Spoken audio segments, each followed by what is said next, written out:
এই ফিরোজ সাহেব,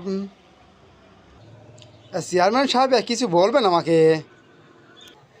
এই মানে বুঝতে পারছিস নি? ওই আবারও ওই ভোটে দাঁড়াইছি বুঝছিস, সে ভোটটা কিন্তু এবারও দিস, বুঝতে পারছিস? না সাবেক চেয়ারম্যান সাহেব, ভোট এবার আপনি দিতে পারবো না, বুঝতে পারছেন? আপনি বড় ভেজালি লোক, বুঝতে পারছেন? এই কথা দিয়ে কথা রাখেন না, ভোটের সময় বড় বড় লিকচার মারেন, কিন্তু ভোটে যখন যেতেন তখন আর আমাদের কোনো মূল্য থাকে না আপনার কাছে। ভোট এবার দিতে পারবো না চেয়ারম্যান সাহেব, আপনি কিন্তু সরেন।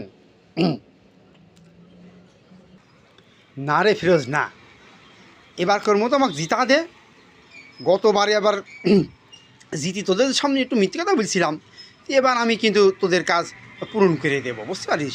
এবার মতো ভোটটা আমাকে দে, তোরা দে, আমার খুব দরকার রে, এবার আমার জিততেই হবে।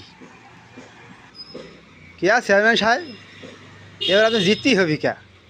গতবার তাই বলছিলেন যে আপনি আমাদের কথা দাবি মানিয়ে নেবেন, এবার আপনি ভোটের জন্য এত অনুরোধ করছেন কী করতে? বলেন তো মতলবটা কী আপনার? হ্যাঁ হ্যাঁ হ্যাঁ, আমরা গরিব বলি কি আমাদেরকে মূল্য নেই?